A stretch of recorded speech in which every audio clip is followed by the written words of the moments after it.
Hello, and welcome to the Mime Radio Show. I'm Karen Hoyer. And I'm James Donlin. How are you, Karen? I'm good. Good. It's a beautiful Karen's in day. the basement, the mine basement, and Yep. I'm looking out at the Santa Monica Mountains in a place called Camarillo, California, which many of you don't have any idea where that is. But our guest is kind of close by, right? Yeah, he's down the freeway. He's down the 101 freeway, somewhere in the center of Los Angeles, if not the center, in the suburbia, the sprawl of the valley and so forth. Yes, well. Today's guest is a very interesting guy. I'm really looking forward to talking to them. And should I read something about him? Go ahead. Dean Evans, ladies and gentlemen. Dean Evans is a Los Angeles-based professional performer, writer, and director. They were named one of the top 50 players by New City Magazine. They have performed with the Second City, I.O., The Goodman, Cirque du Soleil, and as a solo artist around the world. Dean is known for their physical performance and characters, including the entity who simply goes by Honey Buns. Dean has been on the faculty at Columbia College, the Celebration Barn, the Second City Training Center, Aloft Circus Arts, and the Actors Gymnasium. They have taught as a guest artist at the Art Institute of Chicago, the Big Apple Circus Clown Care Unit, University of Illinois, Chicago, Oberlin College, the Ohio State University, Lake Forest College, and more. Dean was the artistic director of Chicago Physical Theater from 2009 to 2016. He currently teaches classes in clown, mime, bouffon, and ensemble creation in Los Angeles. So with that, let's welcome in Dean Evans. Hello, it's me. I'm here. Hi, Dean. Hey. Welcome to the Mime Radio Show. I know having you me. from Long time listener. Yes, I know you from your time here in Chicago, and now you're on the West Coast. But recently, we're in the East Coast at Celebration Barn. That is correct. Yeah. You teaching a workshop there, correct? I was teaching mime at the Celebration Barn. It was amazing.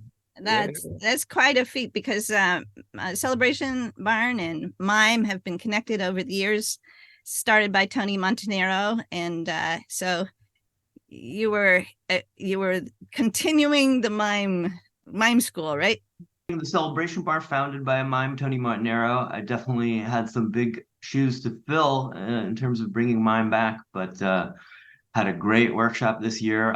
I can't undersell it. It was a fantastic workshop this year. Last year was amazing too. It was a smaller group, but this year was a bigger group, and I just felt like we hit that next level, whatever that is, and some great work. So a new generation of mimes, hopefully. Yeah, I was going to say you're the in the vanguard of the 20. I'd say the 20. Are we in the 21st century? Yeah, in the 21st century mimes, because a lot of us, like James here, we're getting a little older. So it's great to see that there's new interest in the art of mime. Oh, for sure. I think it's there. I definitely, like when I got introduced to mime, I was kind of on that cusp. I was sort of being taught by that previous generation, and it was definitely a time of shifting. The way things work economically, everything was kind of changing, but I caught the, I got some training in there with some masters before they moved on. So tell us a little bit how you did get first introduced to mime. Yeah, for sure. So around 2001, I started going to college for theater, and I had not seen any theater prior to that. I started studying theater on a dare. But when I was doing theater, I noticed they had a movement class, and I signed up for movement. I had no idea what it was, but it sounded so fun. And then instantly became a movement nerd. And then there was a teacher there named Janine Thompson, and she taught a mime class, and I signed up for her mime class. I kind of thought it would be kind of a funny joke.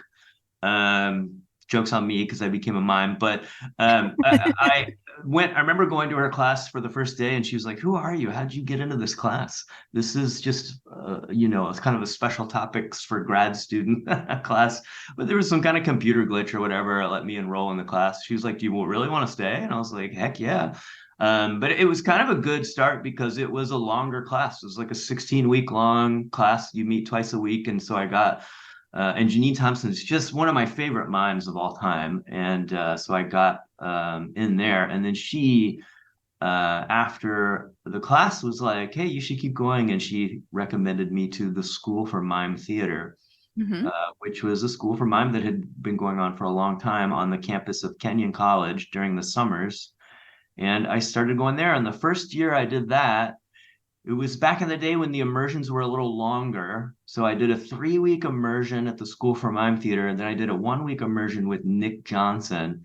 And then I did a 1-week immersion with Stefan Nidziakowski, a Polish mime. And then the following year, Janine Thompson brought Marcel Marceau into the college.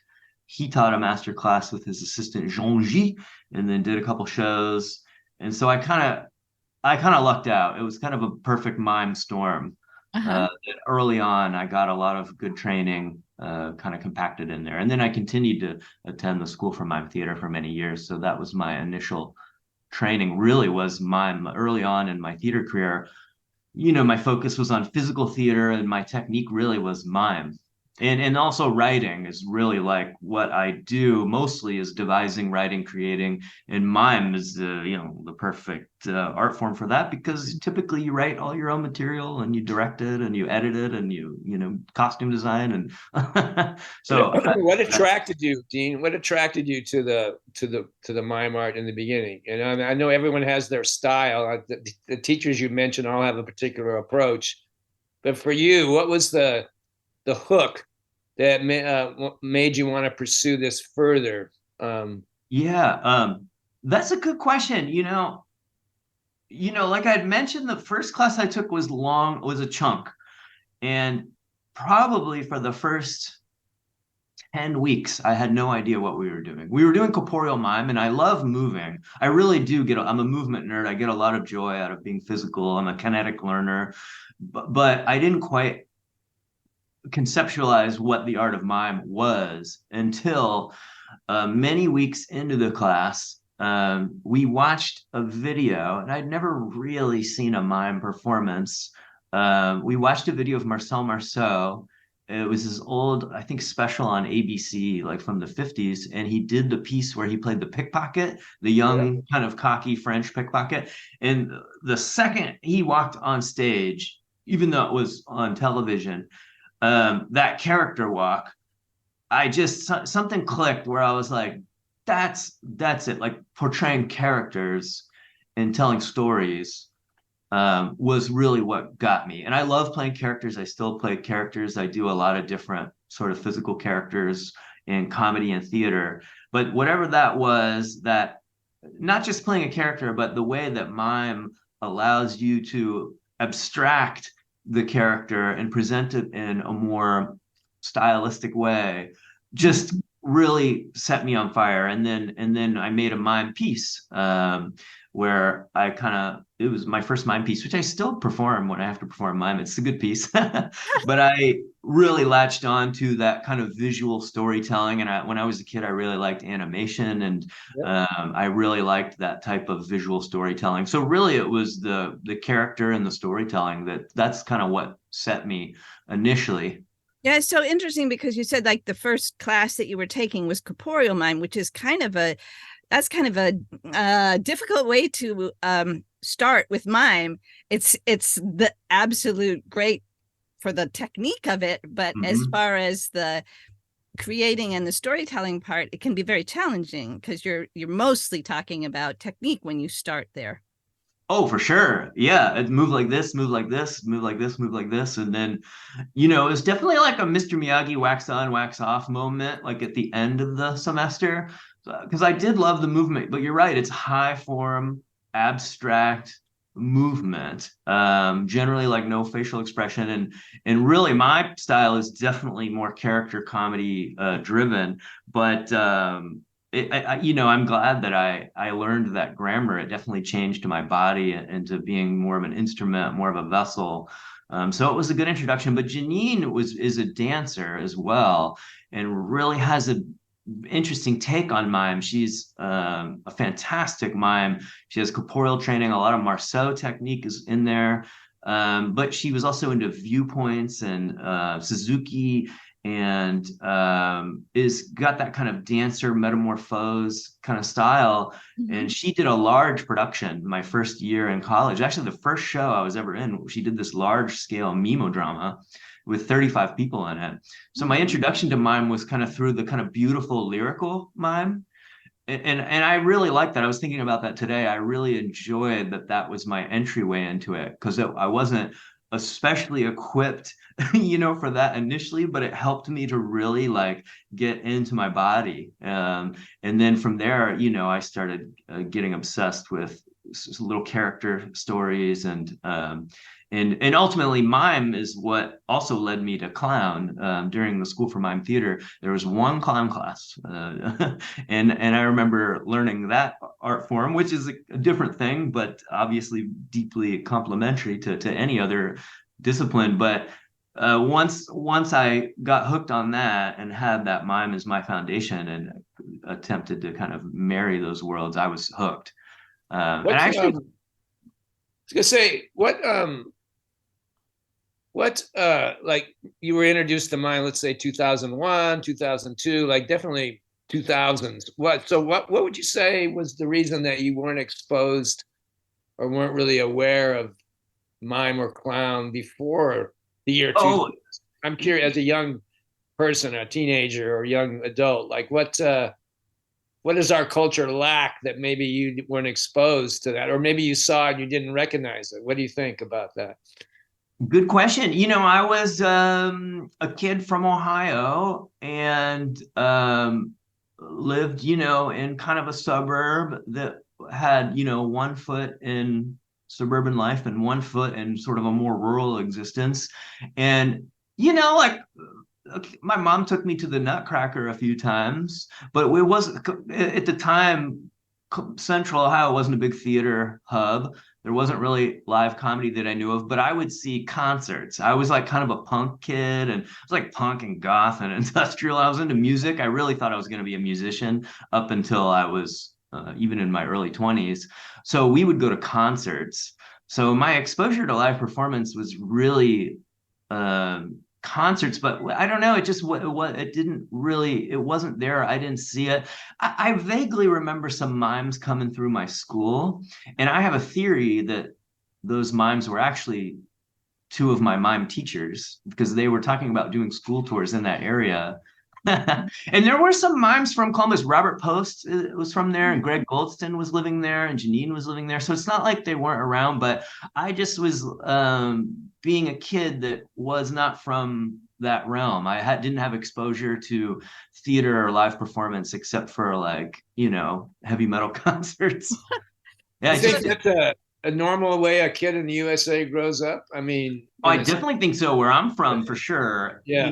I just went to a really fun pool party in LA yesterday, and I hang out with performers, always have, but I do feel very different from them when we talk about our upbringing. They're like kids that by the time they get to college, and also I've taught in college and taught performing arts, they've already done professional contracts. They've been seeing avant-garde theater since they were a kid, and maybe their parents are involved with the arts, and it is a completely different upbringing than what I had. What I had was, dirt bikes, tractor pools, monster truck shows, NASCAR, maybe some sports in there. When I was a nerdy art kid, but I just didn't really have, I just hung out with other weird kids. It was just a different upbringing. So I don't know if you know this, but James was my mime teacher when I was in college. And I know that when I teach, every once in a while I do something. And then later on I found, oh, that was something I got from my time with James. So when you were teaching, and you've listed a lot of really interesting people as your teachers, Mm-hmm. do you combine what you've learned from them? Do you adapt it? What do you ever notice that you're borrowing from your teachers? Of course, all the time. Yeah, I mean, yeah, like I said, initially my sort of intro to mime was through the kind of lyrical, beautiful mime, the kind of holy grail of mime, as I was taught, was the kind of poetic metamorphose. Like the goal was to be beautiful and lyrical and abstract and find these transitions.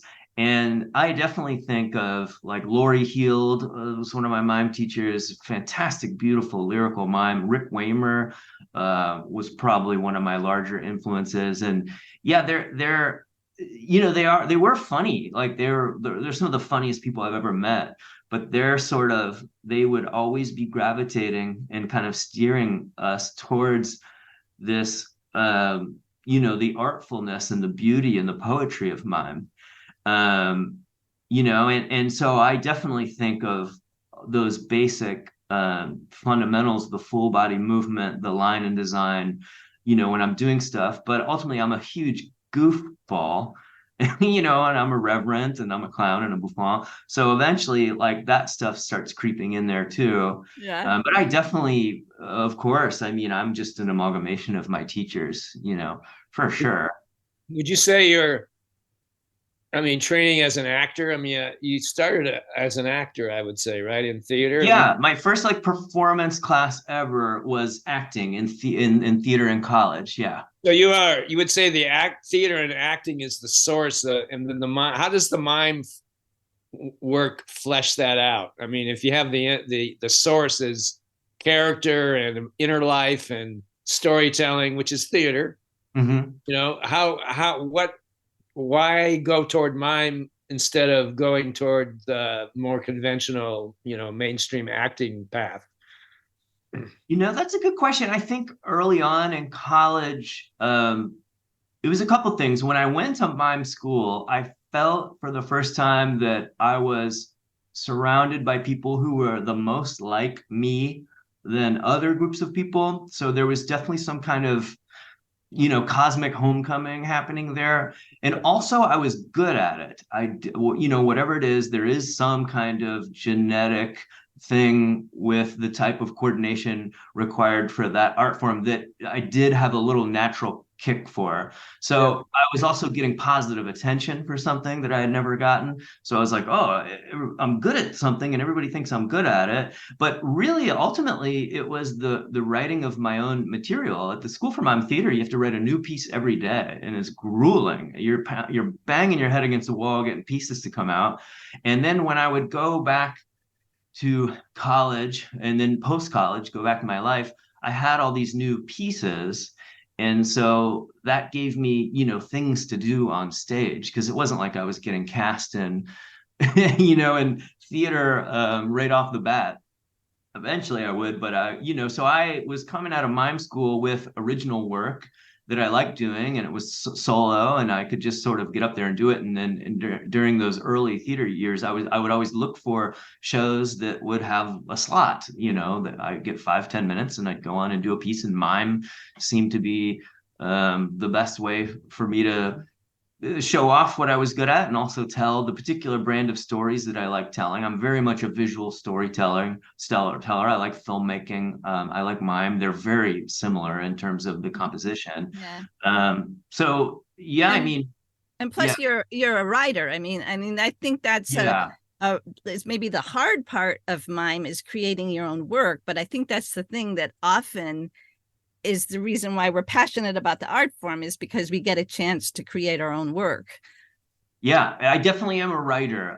If left on my own, I just will make things. And I like that word. I use that word writing, even though, most of the times I'm not sitting down typing, like looking at a blank screen, writing a mime piece, but I am a writer, a creator, a deviser. And I think my strength is the creativity. And that mime seemed to be a way to sort of be an auteur of your own work.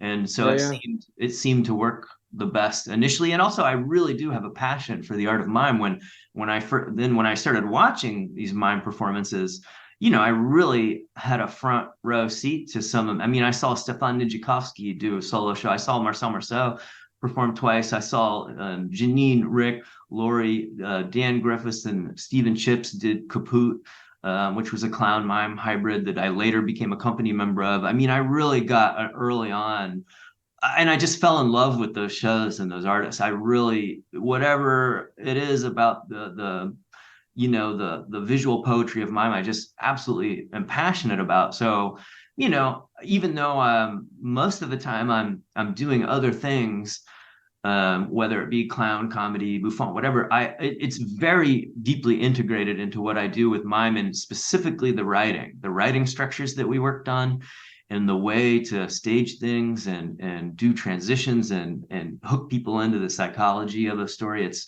for sure I'm very deeply rooted in my mime for that. Well, this seems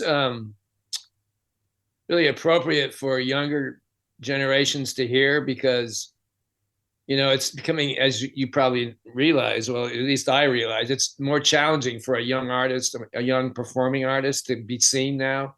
Mm-hmm. You have to take matters into your own hand very often now. You have to it's always been that way to a certain extent, but even now the world is so complex of performing arts and so financially driven that young artists don't very often have opportunities to grow. But it seems to me what you're saying is the art of mime gives you the opportunity to create on your own terms, write your material, perform your own material, direct your own material, seek out the people you want to work with. And it seems like it's a very appropriate art form for the 21st century, if you want to talk like that, I think you're exactly right. I think you phrased it well. And I definitely think you're right. When I first started talking to the Celebration Barn about teaching there, that was an interesting conversation I had with Mandy, who is the executive director before David, who is now, which was essentially, and I hate to drag social media into it, it's opening up a can of worms, but it's kind of like TikTok in a way, where you can make a sort of completely encapsulated piece of your own work that can be beautiful and impressive and funny or whatever, and it can work on video. Because the first class I taught for the barn was actually online. I started teaching mime online during the pandemic. I was in the middle of teaching a mime class in LA, an in-person one, and the pandemic happened. So I was like, well, we'll just keep doing it online. And these people came. Dean, wasn't it like mime and wine or something? It was mime online with wine. So I would pair each class with a French wine initially. That's great. That's fantastic. I did that for a long time. I mean, initially there would be 40, 50 people in those classes initially. That's how I was getting by in the pandemic originally. It still goes on, although I do it once a month now. There's a whole community around it. It's quite beautiful. I did learn a lot about wine. I did learn which types I like. And there were definitely some mime onlines where by the end of it I was pretty tanked, and that was fun too. I was like, I would always joke, well, you're thirsty and you don't have anything to drink but wine, it helps the muscles. But that's a great idea. It goes back to the Rat Pack, the old entertainers, the Vegas entertainers. For sure. They used to drink all the time. That was part of the deal, was to drink while you were doing your thing. James and I always want to have a toast of mime wine. Yeah. Of course. That's a great idea. I did that once. I remember we drank wine during the mime class, and it worked well. So you were on to something there. Yeah, it really does. It's like, I perform in a lot of comedy venues, and in Chicago, I did a ton of improv, and that's like the old comedy warm up. Your warm up is you go to the bar, you get a big beer, you drink it, and then you go on stage. And that's the warm up. Yeah, and so you were talking about your initial conversation with Celebration Barn, right? Mm-hmm. And you did online classes, and then you wanted to do them in person? Yeah, so I was doing mime online, and then we talked about doing kind of an intro to mime. They were sort of looking into online classes to offer when everything was shut down, and so I did a mime class, and our kind of angle with it was that mime is actually a wonderful tool for the modern content creator, which I believe is true. And so I taught the class, and it worked very well. because there's just a lot with mime. There is technique, but you're also working with composition and character, and those things are really important. When you're making stuff, whether it's short films or short pieces for the stage, of how to compose, Yeah. how to create a piece. Mm-hmm. Speaking of the warm up, the drinking the beer, like how do you prepare for your performance? And I'm not talking about like the first hour. I'm talking about like the last, let's say the minute before you go on stage. What is it that your being is doing at that point? And maybe you want to share with us what you do for the 30 minutes or 45 minutes before that. But particularly how do you get yourself in that realm to like enter that platform, Yeah. When it comes to that initial moment and coming out, no matter what kind of show it is, I go back to clowning, and I am almost always right before I go on stage. I try to let everything fall away, and I'm just thinking about connecting and establishing rapport. That's just where I go. And also, I have tremendous stage fright. It doesn't manifest itself in like a nail biting fear. I just have a lot of anxiety about performing. So, one of the reasons why I think I initially got so much into clown is it's essentially, dealing with that and coping with it, and with honesty and authenticity. And so right before I go on stage, I just go back to the clown thing of make an entrance, connect, and breathe. So I'm just thinking about looking at the audience and breathing. And I try to keep it that simple. And then from there, I hope everything else falls into place. You have tools? Like, what are your tools? I mean, any processes that you use in that 30 seconds before you go on, or is it more ethereal and more Cosmo, as you say? It's somewhat cosmic. I do try to make sure that the word that I use is alive. Like I used to do this warm up with Kaput, where I would just make sure my eyes are wide open, I'm energetic and alive. And then would you actually do this? Yeah, I do. I just try to wake up and like kind of give myself some kind of a wake up, get up, little kick in the butt.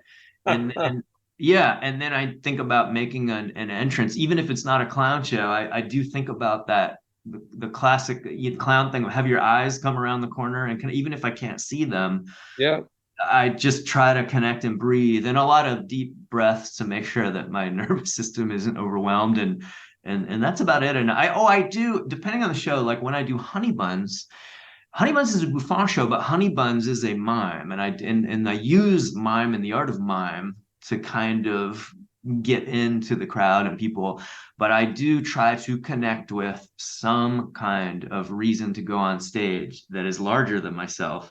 And so with Honey Buns, and something that usually works to get me charged up right before I go out, is connecting with what kind of trick I'm going to do to the audience. Trick in a good way, not like a mean trick, but I am a trickster and I love pranks, and it gets me very excited to perform. I'm also, I'm deeply introverted and very shy. So generally speaking, I'm like, nobody look at me. So I have a lot of anxiety about it. But if I can connect, and I even do that, I rub my hands together and I do kind of, let me at him, let me get him. I can't wait to just really get him. And that'll get me right before I go out. If I'm right backstage going, no, let me out there, curtain opens, that puts me in a good spot. And if it's more of a typical mime show where I'm doing vignettes, then something I sort of discovered through clowning, studying with Avner in terms of my relationship with performing, is I say to myself quite simply, I have a chance to tell my story, which is pretty straightforward. But when I was working with him, I had kind of a big epiphany around that helped me to kind of deal with my stage fright. And I really do enjoy storytelling. When you perform, how much, well, two parts. How much of your solo work is set and how much is it improvised? And in that same context, what's your relationship with the audience? Like, I know your performance as Honey Bun is more clownesque, where you're really connected to the audience, and it probably has a little more improvisation of it.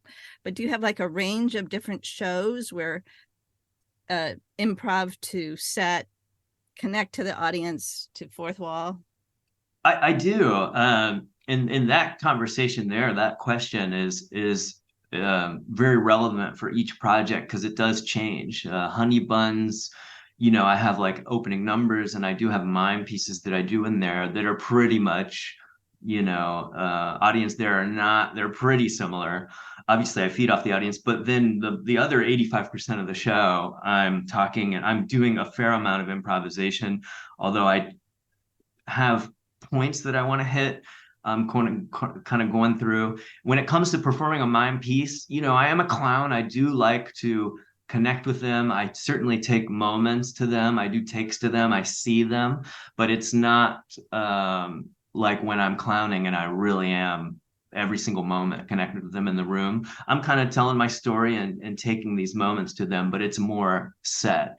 And then when I'm doing like a character set, I am, especially if it's really verbal, I'm pretty on script. I do love improvising. It's one of my favorite things, whether it's improv or music or whatever it is. So any opportunity I can to ride the train off the tracks, I will. But if I'm doing material that I've written, I'm pretty on it. And then Yeah. I might give myself some gaps in there to play with and see where it goes. But I'm usually either on a thing and doing it, or doing a improvisation with the crowd. I do a lot of audience interactivity, stuff like that. There's also you have a long history with the neo-futurists too, and that was one of their sort of tenets was, if something happens, you can't deny it. You have to deal with it. Somebody drop a prop, it becomes a part of the whole process. For sure, yeah. The neo-futurists were right when I moved to Chicago because I started working with Kaput, and then maybe a year later was with the neo-futurists performing with that aesthetic, which is the non-illusionary theater. So they were a huge influence in terms of writing pieces that take place in the audience with the audience, and that was what I was primarily doing for a big chunk of those years, was writing material where I was me and I was interacting with them. And yeah, I mean that they were essentially like my grad school, almost, the neo-futurists. And now I have a new troupe now called the Nonsemble in LA. We're not neo-futurists, we're more clown based, but it's similar. We do short form like that, and we're clowns. Clown and neo-futurism, they're not quite the same, but they intersect a lot around that part of having that direct and immediate relationship with the audience.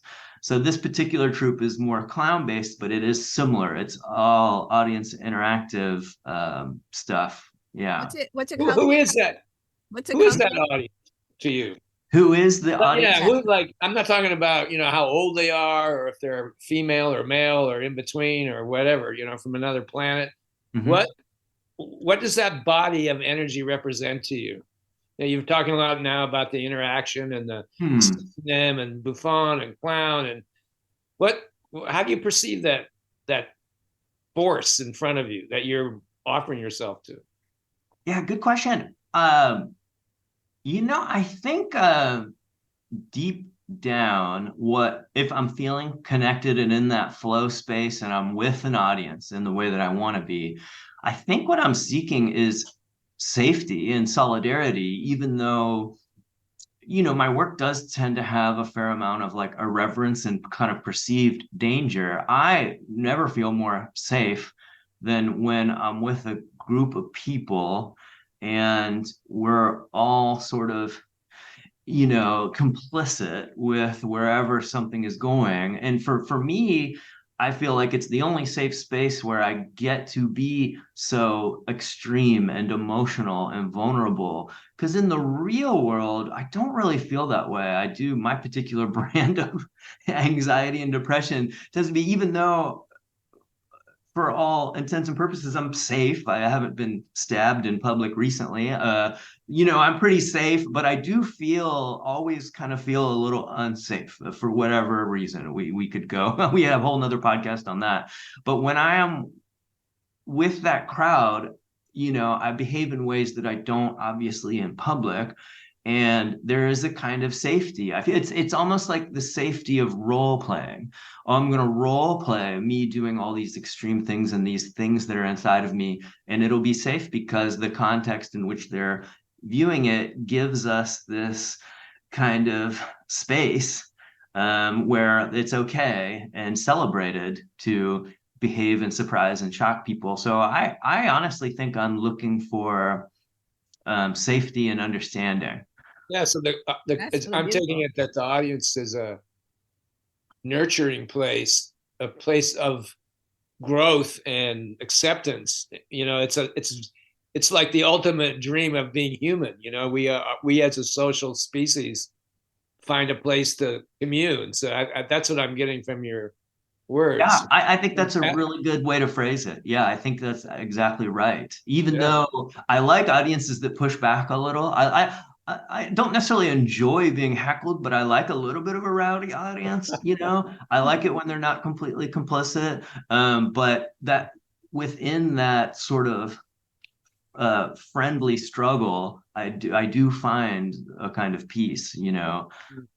Yeah. And I think that's what the audience is seeking too. I mean, that's Yeah. the reason why we've had live theater for centuries, is because people need to have that space. I mean, I really love what you say about creating a safe space where you feel like you're supported and you can make something happen, because it's this collaboration between you and the audience. It's like, I don't, James, is it hot in here? Oh, Are you? I feel really hot. yeah. Like I'm sweating or something. Excuse me. Put it out. Put it out. Oh my gosh. All right. Okay. All right. Sorry. Dean, are you feeling the heat? Oh yeah, it's super Yeah, hot. yeah. What's going on? It's Dean, totally time for it's- rapid fire. It's time for rapid fire. Okay. I don't know if you've You ready? seen my other interviews with people, but there comes a time when your brain on fire must be, either ignited or calmed or whatever. So we're going to play a word association game with you if you agree.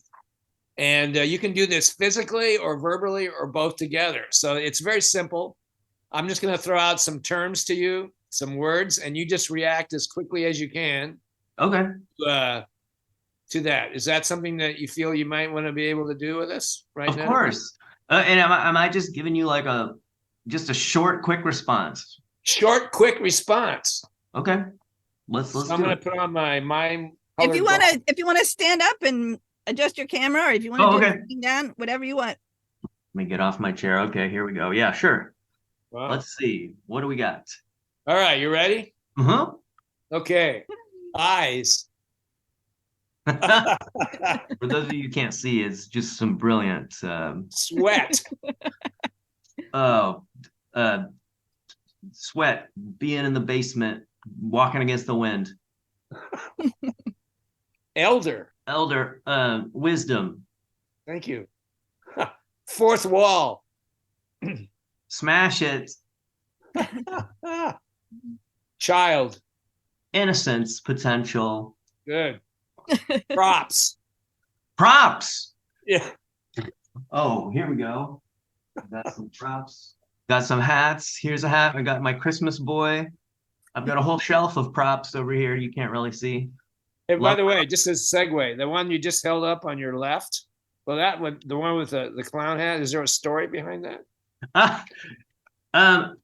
This was for something. I made this. It's just a rolled up piece of red paper. It's sort of like I'm obsessed with pointy hats, like dunce style hats. It's whenever I'm like researching hats for a costume, I'm always drawn to pointy hats. Oh. So I have Does Honey Buns has a really tall pointy hat with a spiral on it. And your character in Burning Bluebeard also has. Yes, the Pierrot has a pointy hat. I love that style of hats. And this is kind of a mini one that I made. I forget what I made this for specifically. It was for some show, right? It's like a little mini pointy one. Okay, back to and work. The doll? And the doll? Oh, this one I got, it's a real antique doll that I got at a white elephant this Christmas. And he's called Christmas Boy. It was new inbox, but it's from like way back when. But I got it, and some say he's haunted. But this is Christmas Boy. Will Christmas Boy be in one of your pieces in the future, or already is? Oh You dear. know, perhaps early on in my mime career, I used to do a bit with a doll that would fall to pieces, and I had them rigged with a lot of magnets and things. And I definitely have some kind of doll preoccupation I haven't dealt with in a while, so I might have to integrate him into some Cool. shows. Haunted, All right, we're going to haunted continue. doll watch there. We're going to continue, and for the next few words, I want nothing but physicality. All right? Okay. Words. All right. Okay. Master James. Okay. Here we go. Mask. That was me putting on my mask. That one was abstract. Yeah. Oh, I love Nice. abstract are the best. Thank you very much. Yeah. That was Rapid Fire by Dean Evans from Los Angeles, California. Dean, during the pandemic, did you perform online? I did. Well, I actually threw two mime festivals. We did the Mime Online Festival, and I performed, and some of the students performed. Oh, right. Just recently, I was on my Zoom account, and I forgot that I had recorded one of them. So I need to get it and edit it down and do a promo. But yeah, I was doing Mime Online and some streaming stuff for sure. Something to sort of fill the time. But as soon as people started doing live shows, I hopped right back on that. Yeah. It's just kind of interesting because it's like this sort of playful way that you can use the Zoom camera to using Mime and the Zoom camera was kind of an interesting challenge, but I agree with you. Go back to live as soon as possible. Yeah, I did. Yeah, I taught a class called Clown on Camera that was really fun. It was essentially creating work that was centered around performing for the camera, and I have to say I absolutely loved it. We would watch like Jacques Tati and these sort of visual filmmakers and kind of break it down. And I have to, the pandemic actually really reignited my passion for mime, because it seemed to teach, it seemed to go over the internet a little better than clown and the other things that I do. So I ended up being really reinvigorated with mime, and also because it's taught with technique, it is something that you can practice by yourself, which can be a little more challenging for other things that I do. So yeah, the pandemic sort of weirdly got me, I know more about mime than I ever have. I even started collecting more mime books and some copies of the Mime Journal, and getting into more history and stuff, which was cool. But thank God that we're doing live shows again, because it's at its best, it's only 1% of a live show. But it did reinvigorate me in a way. And it definitely opened up the Mime Online. Most of my students at the barn are from Mime Online. It gave people that don't have access, like me in Ohio, when I was young and didn't have access to things, all of a sudden they have access to things. So it served as an on-ramp onto mime. Tell Do us you have any?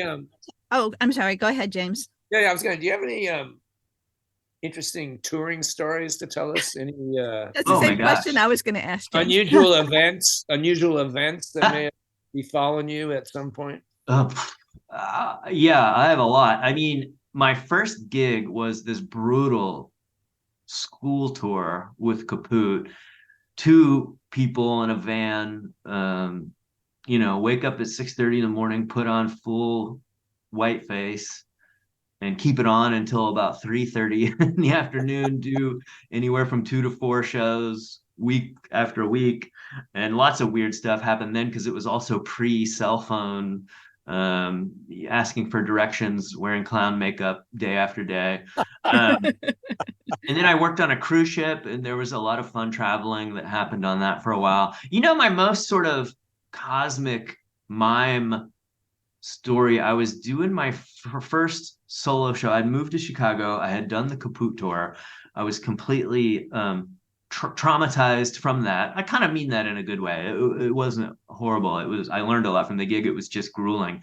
But I was doing my first full-length solo show, which at the time was just like 6 mime pieces in a row. in this theater called Prop Theater in Chicago. And I really had no experience doing this. One of the teachers at the mime school basically produced my show. It was like, let's just do it. I rented this theater. Let's do your solo show. And it was absolutely nerve-wracking and scary. And I remember being out back at this was not like a big fancy theater. This is like a storefront theater in Chicago with folding chairs on a cement floor, no backstage. But I was back behind the building on like this loading dock, and it was nighttime, and I was kind of nervous, but also feeling, the vibes of the cosmic experience of being a mime. And this beautiful, pristine white rabbit just like hopped right in front of me.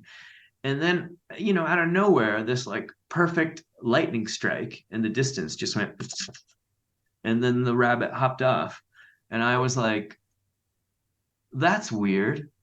Something happened. I don't know what it means, but I guess in that moment, because I was so unsure and was leaning deeply into uncertainty, not just with the show, but with my life in general, having just moved out of, my childhood home. And then, I guess was kind of unknowingly asking for a sign. And then that weird thing happened with this rabbit and this lightning strike. And it's hard to explain because it was so storybook. It was just so unusual to see this perfect little white rabbit. There's rabbits all over Chicago. I'd never seen a perfectly white one in the summer. It was just a moment where I was like, okay, well, the universe, I don't know if it's saying yes or no or don't go or go, but it's there.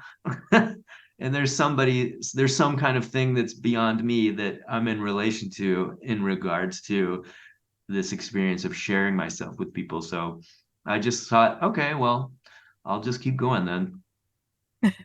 But I mean, during I've done a lot of different like weird gigs because I've done theater, I've done solo performing, and so there's all kinds of strange things that happen, as you know, from touring. Everything from doing shows in the gymaterium in the middle of Appalachia on a school that can barely keep the heat on to, I remember doing honey buns at the Skirball in New York with 900 people, doing that show, and then realizing after the first show that I didn't realize there was a balcony and nobody on the balcony could see me because I was like, I was like, oh, I didn't even know. Lots of all kind of interesting situations, fancy rich people's parties, to regional theater, underground neo-futurist devised pieces, to So you're a classic fool, I would say. You're I'm a jester. You're that guy that Shakespeare writes about, and I took a medieval jester class from David Bridell this year. I loved it. I was like, ooh, yeah. I think ultimately in my soul, I am a bit of a satirist. I do like to be kind of irreverent and critical of the prevalent culture in a fun way. So I do think I do have a kind of a jester, trickster, bouffon quality. How do you introduce yourself? Like when people say, well, what do you do? What oh boy. It totally depends on who I'm talking to and what I think they're what I want to portray myself to them. I mean, as you know, if you tell someone you're a mime, no matter what you do after that, you will always be a mime to them, even if they never see you mime. I certainly don't mean that in a bad way. It's just a thing. Mime is a really strong noun. I am a mime. And if you say I am a mime, people don't tend to think like, oh, it's an artist who works within the realm of, they tend to go, oh, this person is a mime. So sometimes, I'll say clown or mime. I say theater artist a lot, or sometimes I'll say director or performer. But is that a problem? Is that a problem? Is that a lot of us have struggled for our whole lives how to label ourselves in this world, this capitalist, label-driven society, but what do you think about that? I mean, well, I felt like in Chicago, things were a little more delineated, and how I introduced myself was, and again, this is just my experience in my head. It might all be fake. How I introduced myself and people were presented, I was presented to people was a little more important, because I was in these different communities, and I still am. I'm an in-between person. I did improv and comedy, but I also did theater, and I was also a clown and a physical theater person, and they do intersect, but in Chicago they're a little more separate to me, and I was kind of bouncing around, so it was a little more different. In LA, it's more of a complete shit show. It's just nobody cares what you are. You could say, I'm a professional hot dog eating contest winner. It doesn't matter. I feel like people are just like, do whatever you want. Everybody's definitely yearning to be seen, and feels that in common. And there's just millions of people that are just like, I do anything, whatever. So, and also right now there's hundreds of clowns in LA. There's this some kind of clown movement happening. So it's really cool to say you're a clown. And then everybody's obsessed with mime, although a lot of people don't really know what it is. So many comedy shows I go to these days, there's someone dressed like a kind of a white-faced street mime, which I personally don't really mind, but I am always curious. I'm like, oh, are you a mime? Because, I'm a mime. Where does craft fit in all this? We're talking about, like, in LA, for example, this stoop in LA where the eccentricity of, where you're coming from is all valid. But what holds that together in terms of quality? I mean, it seems like the craft would have to do that. But so where does the recognition of craft and the understanding that you have to train at craft to be good at craft and to develop it? And like you say, somebody shows up and they're dressed like a mime, but do they actually know the craft of mime? No, but I'll say this: I get asked to teach mime more than anything. And there are technique classes that come through, and everybody's really excited about them. I don't run into any resistance in terms of young students and artists that are incubating in terms of technique. They're all really hungry for it. But all the clown classes fill up. In the mime classes, I might have like 8 to 10 students, whereas my clown classes are just filled up weeks before. And so there is this thing where everybody, and I'm generalizing, they want to study technique. They get so much out of it. They recognize it. And the little bit they learn, they're like, oh my God, this is a game changer. But it's one of those things. It's like, but also I could take this clown class and we could goof off the whole time, because obviously clown is really important too, and it's a huge part of my training. And I definitely took like a good 10-year chunk to just focus on being the stage present. Like, who cares about material? I want to be present and improvise everything.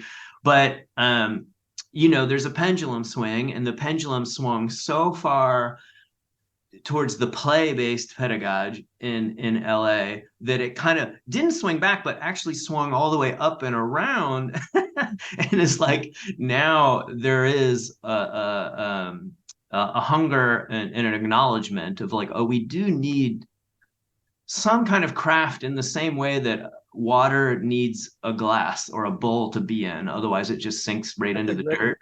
That's a great analogy. Yeah, it's like, otherwise it borders on therapy, which is dangerous. If it's just, it does, and sometimes it crosses that border, and you have to kind of be like, hey, don't quit your therapy to take clown. But that is a thing, and it tends to I feel that the pendulum is swinging towards the technique now. We've got someone's bringing in, I forget his name, an Italian guy. He's teaching a 4-day immersion on the 20 movements, and people are starting to seek that out more. And like I said, the mime school, we had 12 students this year, whereas the previous year we had 6.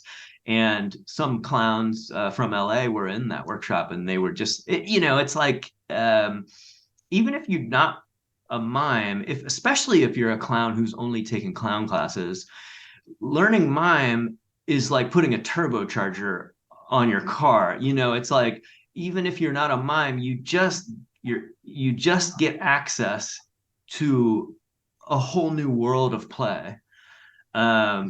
And I think people are coming around to that. And people are asking me on an almost daily basis, when you teaching mime, when you teaching mime.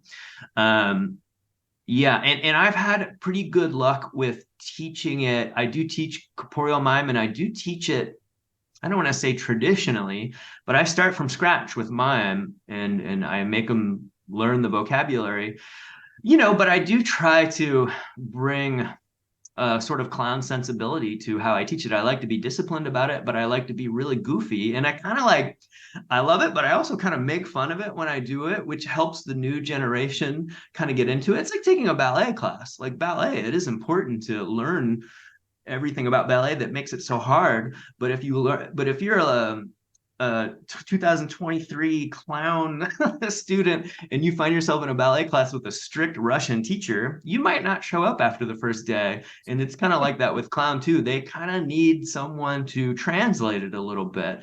And you kind of have to trick people into, it's the wax on, wax off thing. What would be the could you show us maybe one of your first physical mime exercises? I mean, is there a one How do that you start? like a signature, describe it or demonstrate what would be one of the, one of several probably of the first thing that you would introduce the modern young kid to from To your mime? yeah. Yeah. Let me think. If I'm teaching a class and there's more than one class, and I'm really thinking about starting them off on some kind of foundation, I start with um, while they're still interested. During that first, so to say, it's a 3-hour class. And I've got about an hour and a half before their eyes glaze over and they need to do something kind of stupid and fun. I'll front load the class with, the kind of tedious decrew, corporeal mime, inclination scales while they're, yes, let's dive into that. So, we're doing standing in neutral, head, neck, chest, waist, all the different ways to incline the pelvis, Eiffel Tower, suppression of a support, and making them have that mime experience, because they also do kind of want that. They want to be in front of a mirror wearing all blacks. They kind of want to play with the stereotype of a mime and being like a classically trained mime student.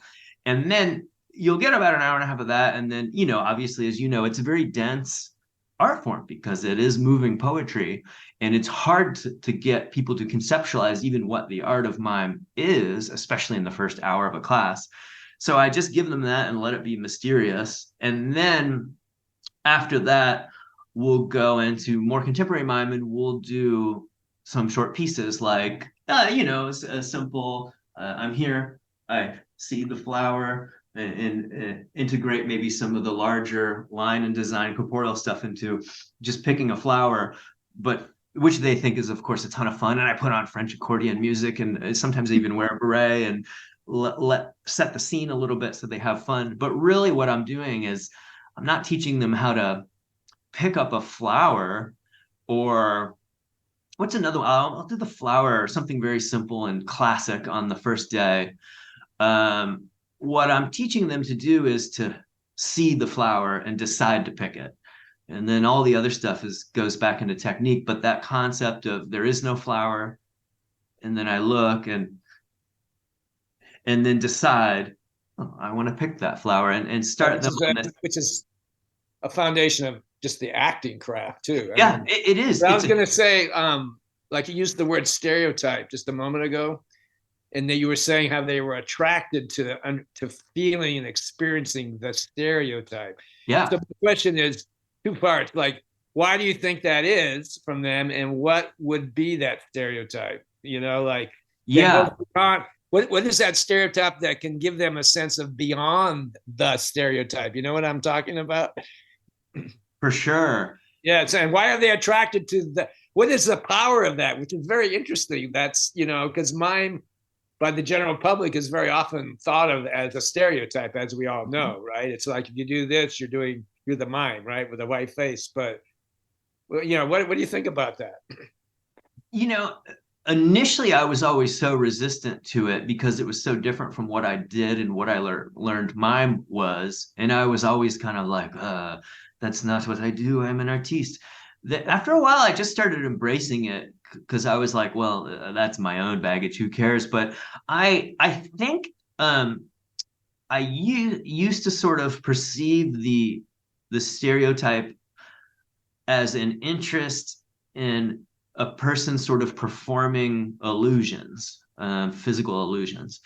But now, at least in the culture that I'm in now, I do think, harking back to our conversation about technique, there is a yearning amongst clowns and physical theater artists to have a way to be beautiful and perceive themselves as beautiful. And they really think the stereotype, which I'm actually somewhat flattered by, is of a classically trained French mime who is very graceful and beautiful in their movement. So even though part of it is, oh, it's silly. And as you know, a lot of people, I get approached to be mimes in people's videos probably at least once a month. There's a lot of young filmmakers in there. They contact, oh, I heard you're a mime. Will you be a mime in my piece? And almost always, and you probably can relate, they don't need a actual mime in their piece. They need someone dressed like a mime to get like their head blown off with a shotgun. It's always like, oh, it's two mimes and they get in a fight. Oh, it's this mime and then a dog attacks them. Oh, it's this mime and they get run over by a car. And so there is that kind of mime archetype that people enjoy, the idea of a kind of silent character just getting like smushed and crushed. And I used to be kind of offended by that. I'd be like, well, why do you want me to do that? And sometimes I did it early on. I'm like, okay. And then I'm like, oh, and now I have to, what's going on? But now I just ask them, I'm quite frankly, I'm like, do you need an actual classically trained mime to do this? Or can you just get your friend to do it? Because it would be just as good with someone else. But I think right now, there are a lot of people that dress like mimes. And I think the draw is to have some kind of version of themselves or some kind of medium in which to be perceived as beautiful and graceful and artistic. There's this yearning to be perceived as an artist because although there's this crazy clown scene in LA, there's not a huge sort of underground theater scene. There is theater. It tends to be splotches here and there. It's not like Chicago where there's this massive united theater community. There's a ton of actors and directors and writers, and they're doing things here and there. But the clown scene, to me, it kind of is the theater scene, and we're all in comedy venues or anywhere that'll let us perform. But I think that there is a yearning to pursue their sort of inner artist and their sort of inner kind of, dare I say, like pretentious artist, or some type of way to allow themselves permission to be, a fully embodied artist as opposed to just like, a professional goof. Nothing wrong with that. You think there's a respect for experience in the younger people? I definitely think so. On one hand, in terms of teachers, and definitely, I mean, it's all about, oh, when are you doing Gaulier? When are you doing such and such? It's all like they all know and talk about the sort of older teachers, and they're all looking for workshops and going around and doing stuff. But at the same time, like with, a lot of them spring from the comedy community, which definitely is, the comedy community generally is like a young person's game. I mean, they're like in college. I mean, now you can major in comedy in college. So they also tend to have this relationship with comedy where, they like what they like, and they like a different generation of people that make them laugh. They like Bo Burnham, and even now, to me, Bo Burnham's a kid. Like when he came out and he was like a kid on YouTube, I was, of course, in my like mid-30s, I was like, I'm not watching this. Like, it's not funny. I don't know what's going on. Now he's even considered like an older comedian, and he's like their elder, and they're like, oh, we like that. And it's just a different thing that they weren't, in New York in the 80s, seeing all kinds of cool avant-garde physical theater. They grew up watching these people that they like, and so they are a little more like judgmental about what's funny and what's not funny. You have a shorter attention span too, probably from Yeah, I think everybody in general does have that. But at the same time, there is this swing back where they have a shorter attention span. But in LA at the moment, I mean, my shows are filled. If I do, for example, I'm doing a mime show on August 4th. Um, and I very rarely do like a straight, oh, I'm doing mime pieces, but people are so hungry to see that stuff that I guarantee you that show's going to sell out as soon as I put it on sale. It's also in a smaller venue, so it's not hard to sell it out. But I have a pretty good sense of what people will come into and what will not in terms of my demographic here. But they have a short attention span, but it leaves them with this void, I think, for artistic satisfaction, which comes from, really going head in with an artist into something really deep. So there's a lot of people there's a ton of live shows. There's a huge audience for it. That's one of the reasons why I started the ensemble too, is, there is an audience for live theater that presents and perceives itself as highly artistic. And so the ensemble is similar to the neo-futurists in that we are artists, and all our marketing is like, this is art. And all, and when I teach classes, I'm like, this will get you nothing in terms of your showbiz career, which isn't necessarily true. But my whole focus is like, you're not going to get famous by taking this class, but do you want to get better? And there seems to be this really sort of powerful thing there. And like I said, this mime show, it will sell out because people are, there's a puppetry show. I went to a really great puppetry show the other day. It was like kind of artistic puppetry, and there's a desire for that, that I think is related to the TikTok and the short attention span. It's like, it's kind of polarized in that way. Yeah, you have your phone to give you endless amounts of content and right. ideas, but it tends to be idea, idea, idea, idea, idea. And I think there is a sort of basic human hunger for something that gives them the experience of this deeper artistic experience. And also they want to experience that on stage. Yeah. So, I think with a live performance, you're for me, my attention span is definitely longer. If I try to watch a mime piece or some sort of physical theater piece that's been filmed and put on online, I find myself like I don't have the patience to watch the full thing. Whereas if I'm in a live performance, I'm ready for that. I'm looking for that. Yeah. Longer experience. Yeah. It seems you like to teach. Mm-hmm. We've talked a lot about teaching and workshops as well as performance. So what's your perception, your feeling on that? Like how should an artist teach, or is that a responsibility, or why do you like to teach or not? Or do you think it's something you have to do to make money? Like, what do you think about that? Kind of all of those. In general, I do enjoy teaching. I started teaching fairly early on because I was just a class. I signed up for every class I could. Like I mentioned, sorry it's so loud. I think there's a truck out there, but I took every workshop I could get my hands on early on because, like I'd said, I didn't have exposure to theater growing up. And when I discovered it, I felt like, I had purpose and more meaning in my life. So I took classes, everything, classes. So I absolutely loved the realm of a class. So I did start teaching. I do enjoy it. I do find that if I teach too much, I don't necessarily get sick of teaching, but it does change my relationship with the community. Like I tend to go on a cycle. Like this winter, I taught a lot. Not a lot.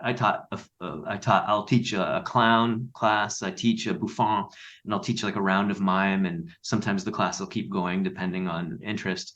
But after a while, I will notice that the community will start to treat me a little different in a way that makes me a little uncomfortable, not badly, but almost too good. Like I walk into the room and people are maybe auditioning for me a little, or they're only wanting to talk to me about clown or mime in a way that you talk to a teacher, or they want to show me things. And it changes my relationship with the community away. So I'll stop teaching and just do shows, and then I'll kind of go back to just, I like being an artist in the community who teaches. Um, um, that's just my preference. And the best marketing for my classes that I can do is to do shows that people are really interested in. Now, I'm on the same footing as everyone else. I bomb just as much as everyone else. I tell all my clown students that I'm like, oh, I'm performing this weekend, but just so you know, just because I teach does not mean that I kill it every time. I am flailing, just like everyone else. But I find that if I'm teaching too much and I feel like I'm out there just trying to like get people to sign up, it's usually a sign that I need to chill and I need to take a real big artistic risk.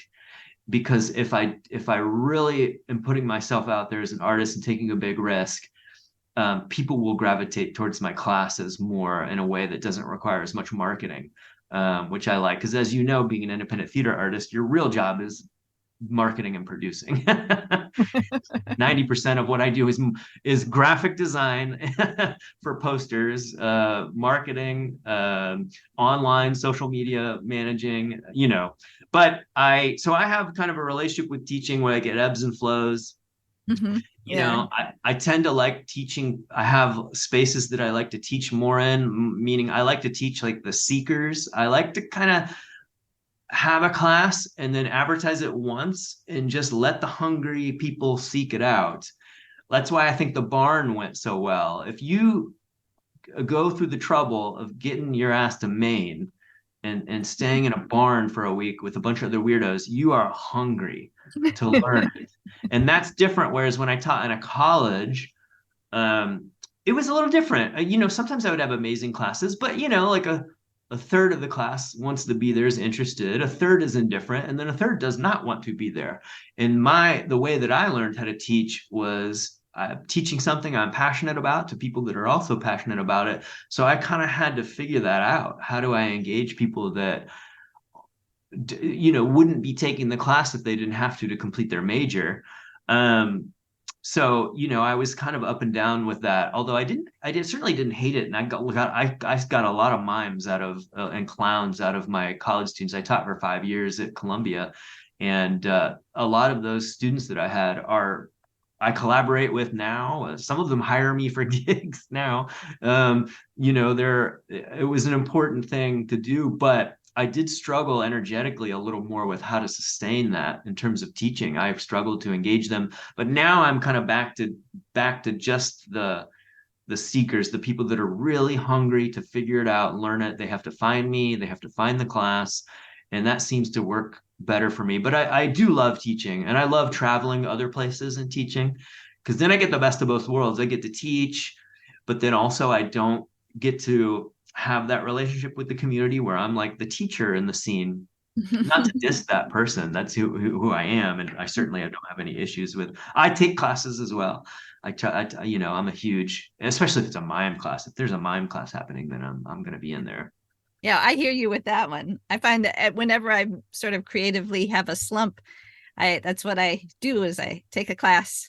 I'm gonna go take a class with James this summer. So that's cool. That's my fun thing, to fly out to Ashland, Oregon, and take James is along with Carlos Martinez, who's from Spain. Oh yeah, it's quite a treat. I'm really looking forward to it. So, Dean, what kind of advice would you give to young people who want to pursue the arts, particularly the arts of mime? Get involved, seek it out, find other people that are interested. And I'm the same as you, find a class somehow, whether it's an online class, if that has to be your introduction, that's a totally viable on-ramp. Find an in-person class and travel. That's the way, I came up in the generation. There weren't any full-time mime schools. When I was young, it was all about immersions. And that also happens to suit my learning style. So for me, it was about saving up for sometimes years. Sometimes I'd have to save up for 4 years, and then I would go and study somewhere for 2 weeks. So get into a summer class, whether it's the barn, or with James or Del Arte, or if you can swing it, go to Europe. Somehow, some way, beg, borrow, and steal to get into an immersion. And although, especially with mime, it can seem like there's a lot of artistic isolation, because it is a kind of a more esoteric art form. It does exist, similar to with clown, although in clown right now there's a lot of different classes you can take, at least where I am. It's still you know clowns and mimes are they're clowns. Their websites aren't the best. Their online, the online presence make it seem like they do not exist, but they do, and there's lots of them, and they're out there, and they're doing amazing work. And I always think, oh, there's no mimes, and then every time I travel, I'll come across a mime troupe, or a mime, or someone and I'm like, I just didn't know. They're out there. There's just different ecosystems, and it is a live art. So my advice is to get involved, and then don't be afraid to make the leap from class to stage.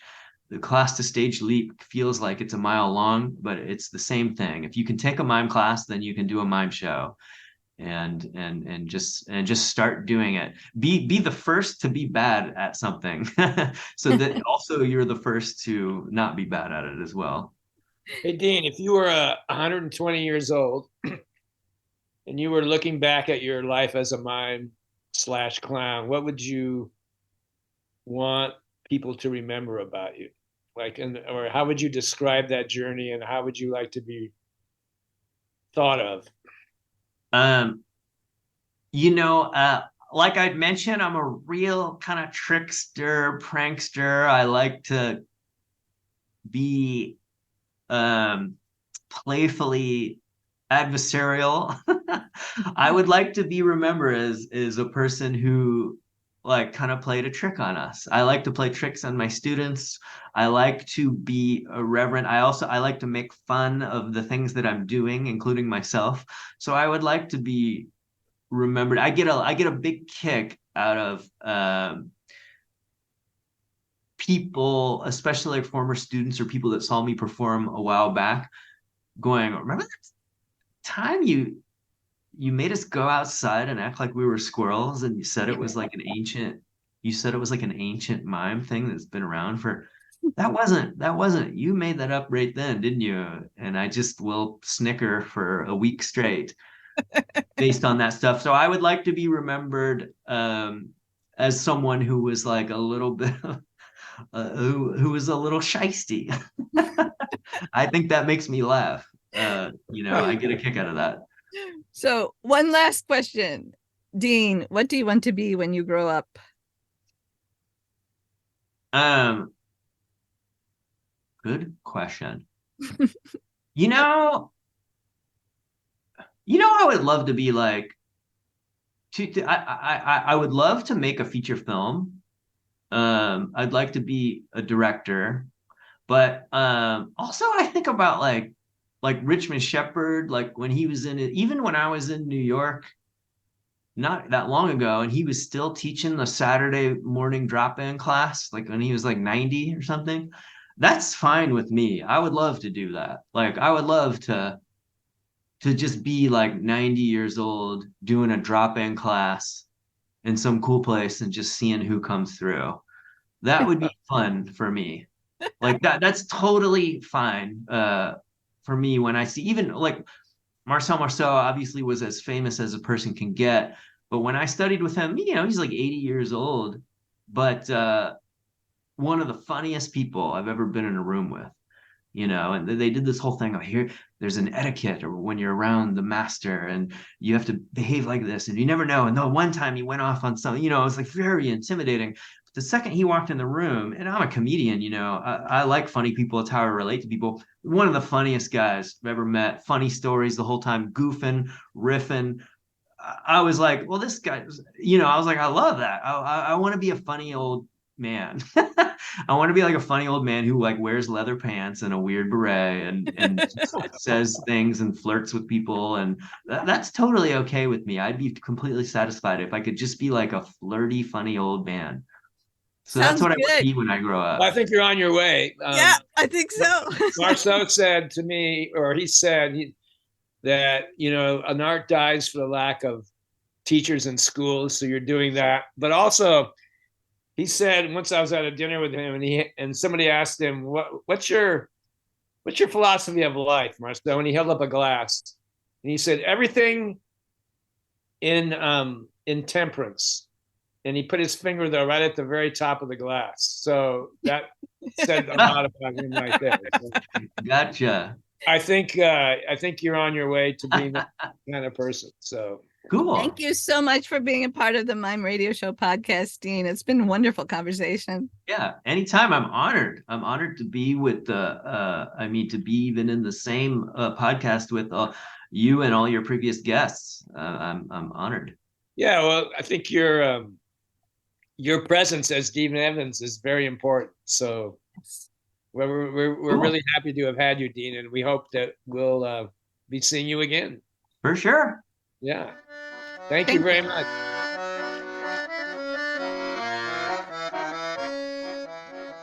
Thank you for listening to the Mime Radio Show podcast. Be sure to like and subscribe.